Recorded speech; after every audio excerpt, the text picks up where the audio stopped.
And so we call it the innovation process, but that's a little bit deceptive in that it could be, an innovation could be, something a little bit better than what it currently exists, or you found, a niche that is being underserved, or it could be something disruptive. So it's really just the idea or solution that that you put forth or find that has a good market fit. There's an audience for it, there's customers for it, okay? But it goes, there is a process. So while it may feel like as you're starting up, you don't know what the next step is, there is a process that helps you guide your activity. Now, it's not necessarily a linear process, although this graphic shows it linearly. So just to give you a real quick idea of what the process is, it's about doing a lot of research. So understanding the market that your idea is in. So whatever that market happens to be, Jacob, if it's for you, it's the personal fitness market. Who are the competitors? What do they offer? What value do they bring? What differentiates them from each other? And what's out there. So that's the first piece. It's the competitive market research, I'll call it. The second piece is customer research. And that is to take your idea and to begin developing it and testing it. So before we get to that point though, you want to make sure that whatever you want to reframe your idea in terms of what problem is it solving? Because in order for something to be able to grow, it has to solve a problem or meet a need. So you want to figure out what that is. What is it that the customers want or need, or there's a pain point, or there's something they can gain from it? And that's in this point of view stage and the ideation stage. What is it that you have to offer to solve that problem? And then to begin testing it. So the model that is being used, and the model that I used in my business, which is why I feel comfortable with this, is you go out and you start testing with customers. You don't want to spend a lot of money and build something very, very expensive to find out that people aren't interested in it. So you want to take small steps and be able to test them out. So as a matter of fact, I'm working with a couple of alums right now that are at that spot where they want to spend, significant amounts of money to test something out, where they can possibly do some lower cost tests and be equally as effective. So that's the process in a nutshell. What I'm going to talk about today is a business model. So how do you take your idea, which is really a solution to a problem, and bring it forward, to get it out of your head and bring it to life and to action, take action on it. And we do this through a tool. Well, we do this through a tool called the Business Model Canvas. But what you're trying to find is all of the pieces that fit together to make your venture sustainable or feasible and profitable if it's a for-profit. Okay. So I'm going to introduce you to this tool. It's called the Business Canvas Model, and it's a really simple tool for mapping out your ideas. So it's sort of getting them out of your head and onto paper, and it helps you visualize, evaluate, and reframe it. And you can use it to iterate too. So as you're getting information and you go through the development process, you can change this canvas. It's really just a draft. And it pushes you to think about different facets of how your venture could work. So again, and I'll use the word venture for either a for-profit or a nonprofit, or a for-profit that has a social mission component to it, where we're seeing that a lot these days too. So this is what it looks like. It's 9 building blocks, and I'm going to go through each of the building blocks a little bit, and I'll have a tool that will help you ask questions. So a lot of this is what I call visualization, thinking about your business idea and being able to start visualizing how it would work and get it on paper. So there's 9 components. They work in tandem with each other, and they are the foundation for the business that you want to build. Okay, so I'm going to go through them one by one. The right-hand side of this canvas, the value proposition to the right is outward facing, meaning it's looking at customers, it's facing out. The left-hand side of the canvas are what we call operational or internal types of things. So they're inward facing. They're the things that you need to do to be able to produce whatever it is that you want to produce, your goods or services. If it's a social venture, to execute on your mission. So they're the things that operationally you need to do. Okay. Any questions so far? Okay. So I'm going to skip over this. If we have a little time and you feel like watching a funny Saturday Night Live video, we can look at this. So the first thing to do is to think about the problem that you want to solve. So a lot of times students and entrepreneurs will jump to a solution and think they have a great idea without really trying to understand what it is that the potential customer or user of your product or service would want. What do they want? What do they need? Why is it different than what they have available to them right now? So you don't have to be disruptive. You don't even have to be, you have to be slightly different to meet a need that's not being met for a particular group of people. And that group, you want to think about how large it is because you want enough of them, right? You might think that your idea is great and you know, it's solving this problem, and everybody else has the same problem. Other people might, but they might not care about it. They might not care about it enough to pay anything for it. Or it might just be a minor nuisance and they don't even worry about it. So you want to make sure that the problem that you're attacking is large enough and there's enough people, whether that's geographically or whether that's societally. And what are some of the factors that would affect your idea in terms of economic factors, technological factors, political conditions, things like that. So for example, if we were looking at digital engagement tools 2 years ago, nobody might have cared, right? 2 years ago, we had not experienced what we're currently experiencing. So if you were trying to create a digital tool to engage, to create, to mimic, in-person interactions, it might have not taken off because it wasn't the right time.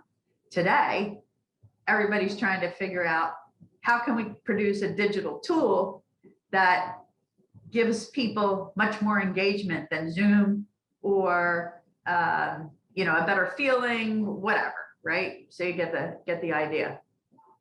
So it starts with a problem.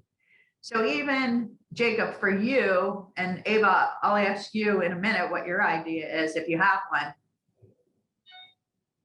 What is the need that a personal fitness business or program solves for people? And why, what's their need? What are they looking for? And how can you meet that need? How can your potential business meet that need? Does that make sense to you? Ava, how about you? What's your idea?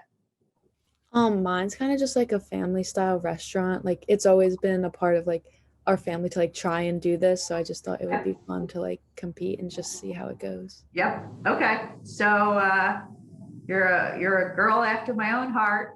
I grew up in a restaurant business from the time I was very, very little. So yeah, they are fun and people like them. And I will tell you that, you know, speaking from my seat today as a woman business owner in the, like, I guess in the 90s, when there were no female restaurant owners or hospitality owners, it is about learning the business, like the business aspect of it, in addition to the customer service and the actual activities. So I'm glad you're here. Okay, so I'm gonna move this over a little bit, so, because I'm recording here. You want to think about, this would be in your paper, just a really simple mission statement. And a mission statement answers the question, why do you exist? Why does your entity exist? So Jacob, why would, you know, why would you exist? Why would your business exist? Ava, the same thing. Why would a small family restaurant exist? What is it that what is your mission?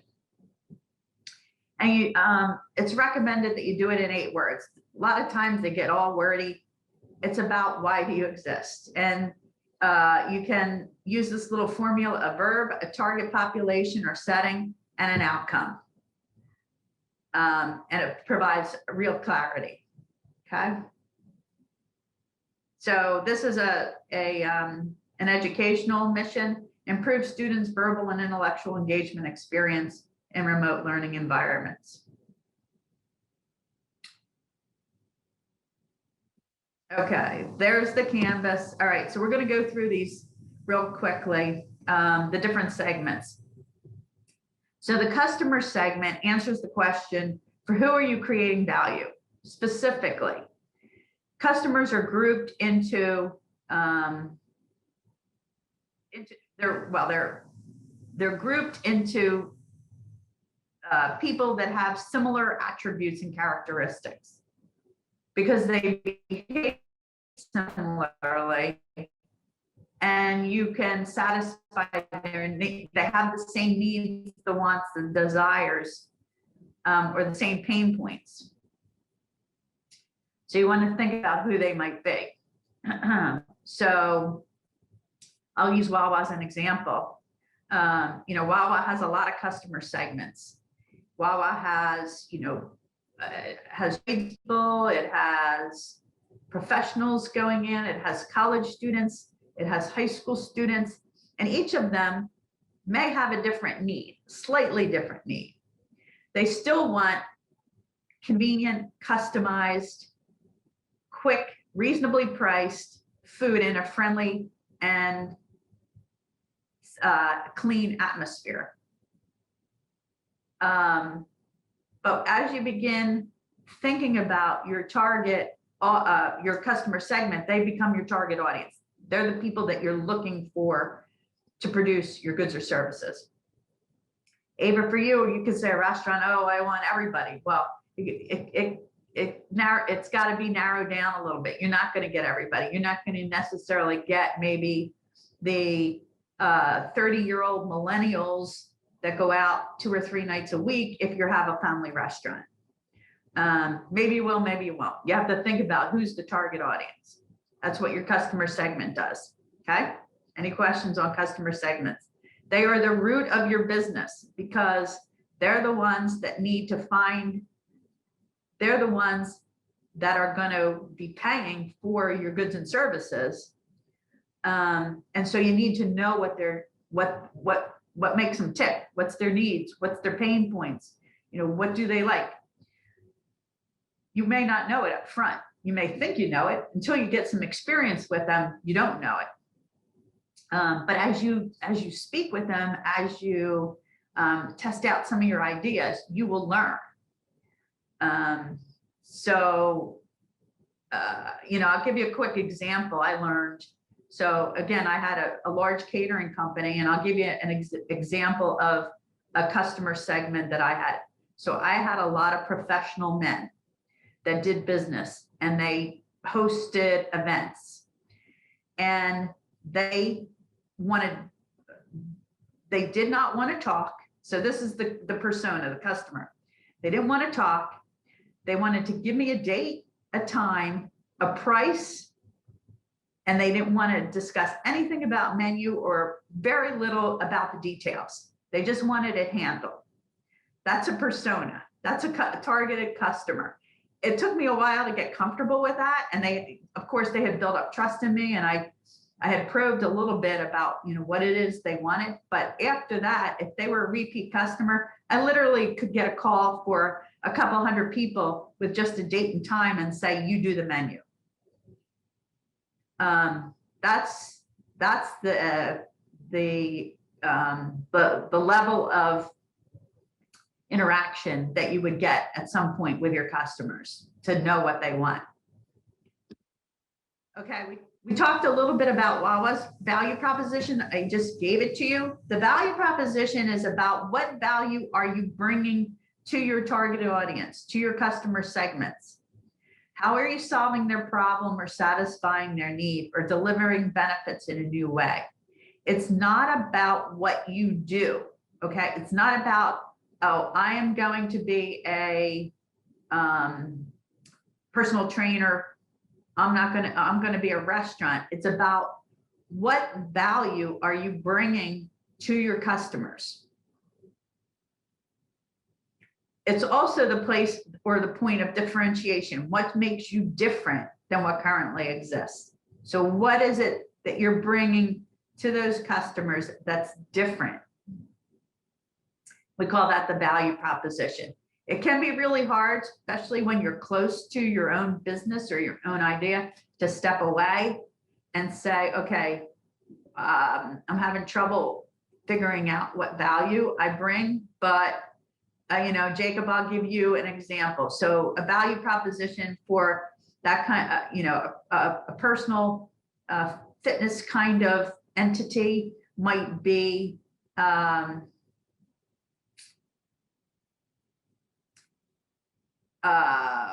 personal motivation.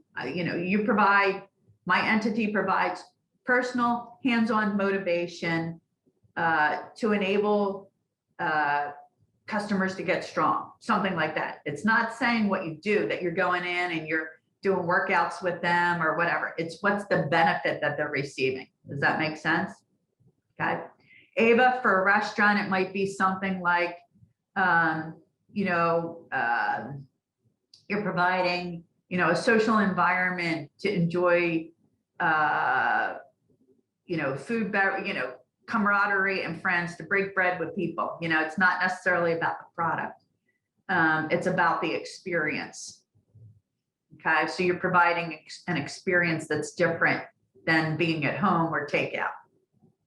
Does that make sense to you guys? Okay. Customer channels. This is your marketing section. The channels are, we talk about channels in ways that define how you're reaching your customers.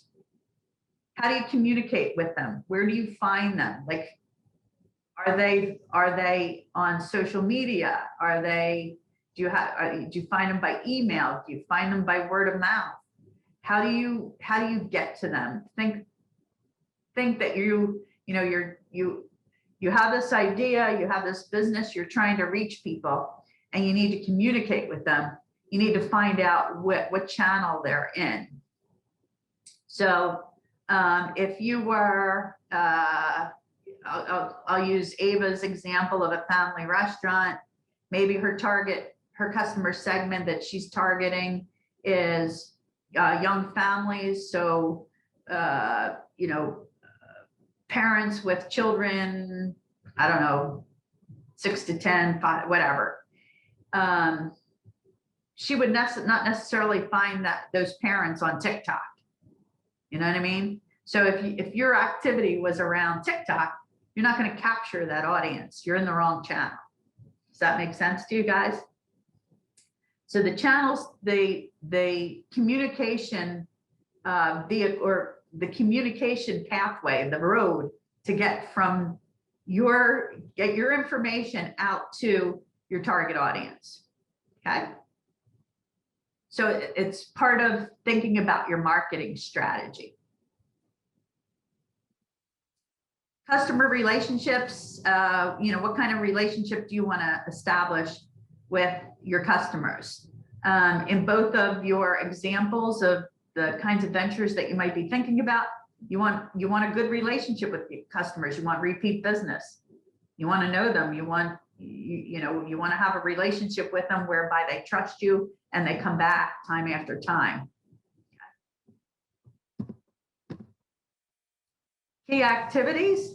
Now we're moving to the left. So all of this stuff was on the right-hand side of the canvas, is about creating value for customers and for identifying who they are and trying to attract them, right? Now we're on the left-hand side. Operationally, what do you need to do? So what are your key activities? The key activities are things that are the most important actions that you need to take to make your business work. So they're the operational activities of the business. What is it that you need to do in order to produce your value proposition? So it might be things like creating workouts. It might be things like workout videos. It might be, key activities in a restaurant or, kitchen operations, producing food, developing recipes, developing nutritional values, all those kinds of operational things. Does that make sense? All the things that you need to do to carry out your business. The key resources section answers the question, what are the most important assets that you need to make your business work? So what are the resources that you need? You might need, human resources, you need people. You might need physical resources, you might need equipment. If it's a restaurant, you need all kinds of equipment. You need kitchen equipment, you need tables, you need chairs. If it's a personal fitness business, you may need, portable gym equipment. I'm just kind of making this up to give you some examples. You may need technological resources. You may need, point of sale material or point of sale technology to be able to take transactions and collect money and provide receipts, those kinds of things. So the resources are the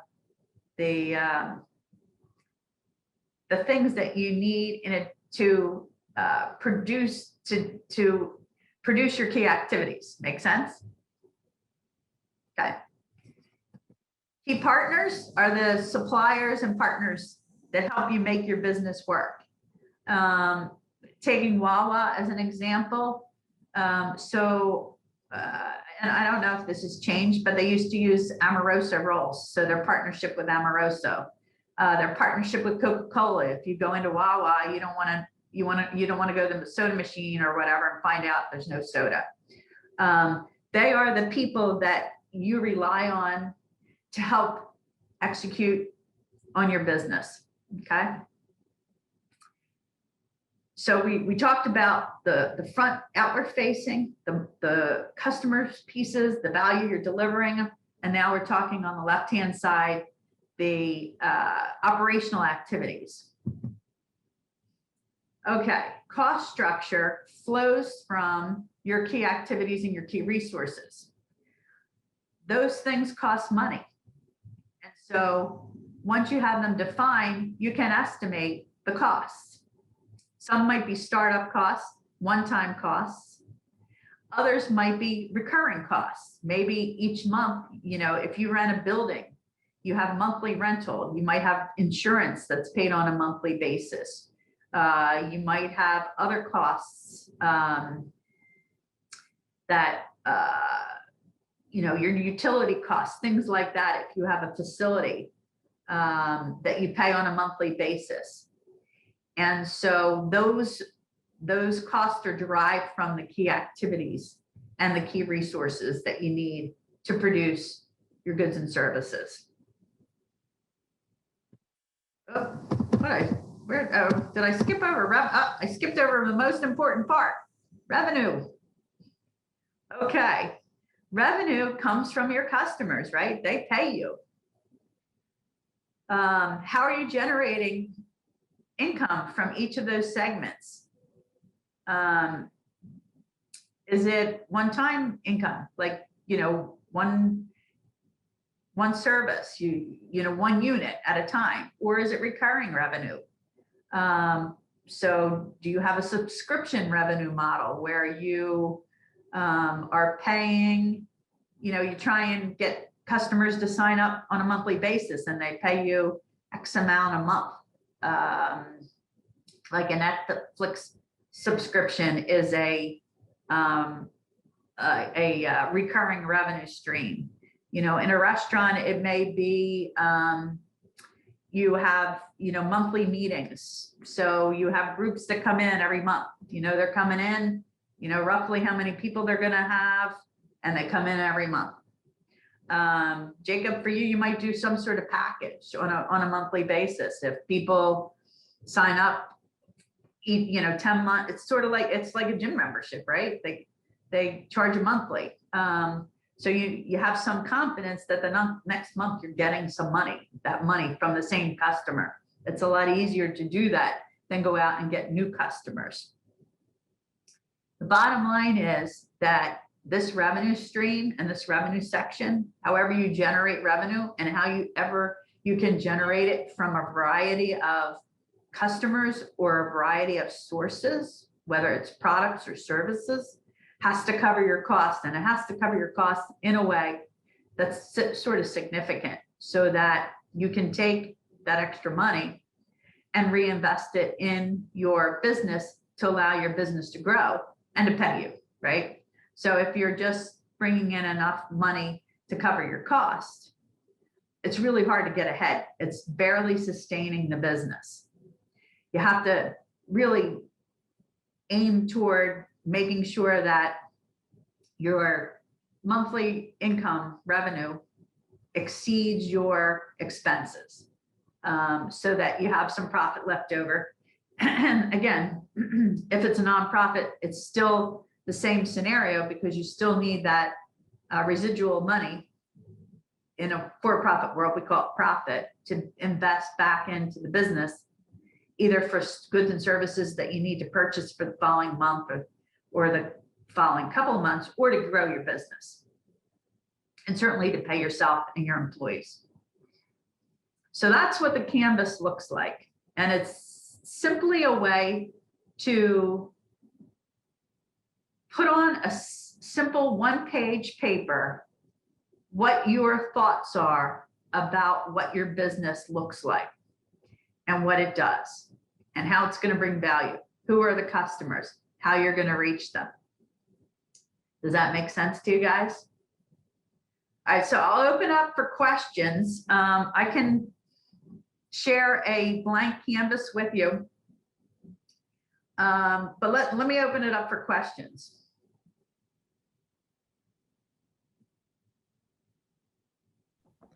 My question was kind of about the revenue portion. It's like when you're first starting up, your customer base is probably going to be much smaller, so you're not going to be generating too much revenue at the time. So I don't know, I feel like it would be tough to, take care of those like facility costs and such, like for resources and all that. Right. So I was just wondering, like, is it tough to like balance that at first and try to find a way to, I guess, make sure you're getting enough money for yourself to keep building up, but also make sure you're like putting money aside for resources and all that? Yeah, so you have to be really, really careful when you're starting up, particularly with facility expenses. Oftentimes you will need, you'll need some money. some startup money, whether that's money that you've saved, whether that's money you borrow from, say, a bank or the Small Business Associate Administration, get a small business loan. But you need to, and it goes back to my first slide, entrepreneurs need to test the market out and get their word out in small actionable steps, so that when they make that next big step for committing to big resources, they have enough confidence that they have enough customers to support it. Does that make sense? Yeah, I got you. So in other words, Jacob, if you were going to go out and open up a gym right now, say you needed to, say your rent was, I don't know. Well, I'll give you an example. Like the people that I know that have opened up gyms have followed this model, which is start with personal training, very little expense, right? You can go into people's homes where you can meet outside, and you need very little equipment, right? I mean, you might need some equipment. But once you develop that customer base and people like you, and you have enough of them, and they're telling their friends, oh, this guy's helping me out, it's great, I like him, he makes me work. And your goal is to open up a fitness facility, then you start looking for a location, right? But you've built up some, what we call traction. You have some people that are interested in you. And you get really creative, have small actionable steps. I've also seen people that have used, recreation centers and church halls and things like that to do training. And then as a step from individual to group, then to their own facility. You know what I mean?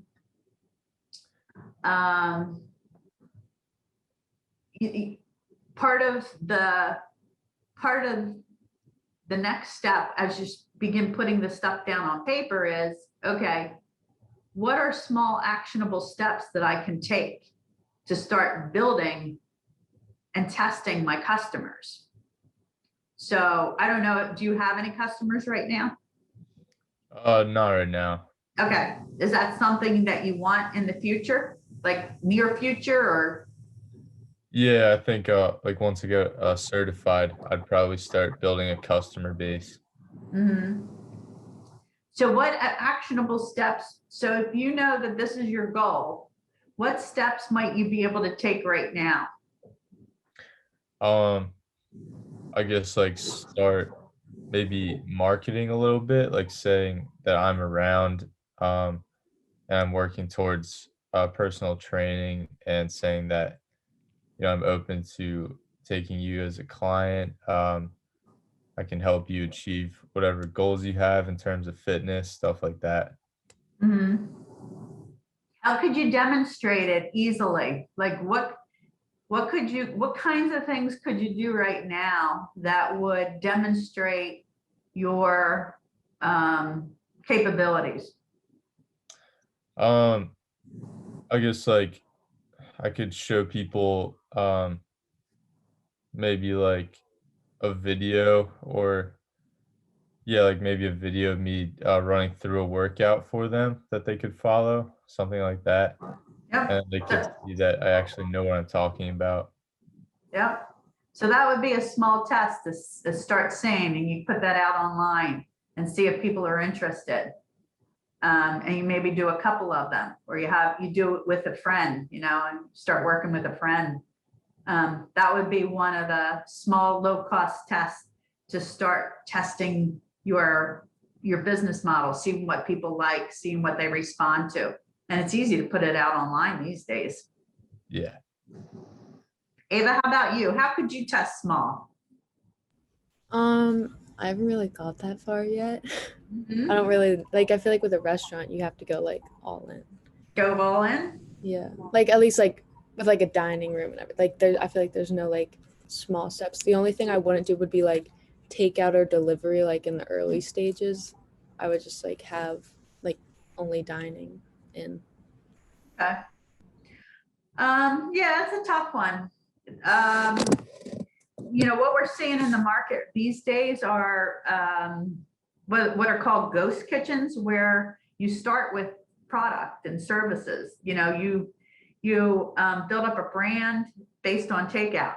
You rent a little space in a community kitchen. They're called ghost kitchens, and you start small. Pick a few things that you can produce, or that you work with somebody, a chef, if you have a chef friend or somebody that likes to cook, and you start small and seeing if you can build it that way and gain some revenue.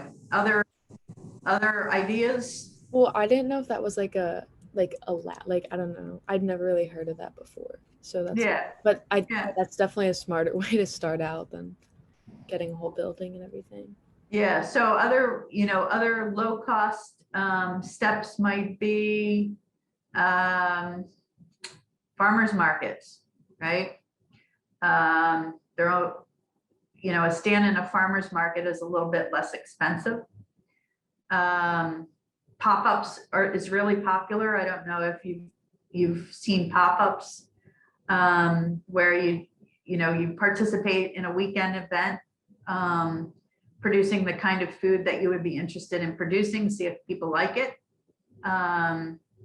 Those would be like small actionable steps to help you get from idea to to the business. Would like catering like a small event, would that be like Mhm. okay? That's what I was Okay, yep. So I didn't do it that way, but there is a woman that I've been working with from her sinus.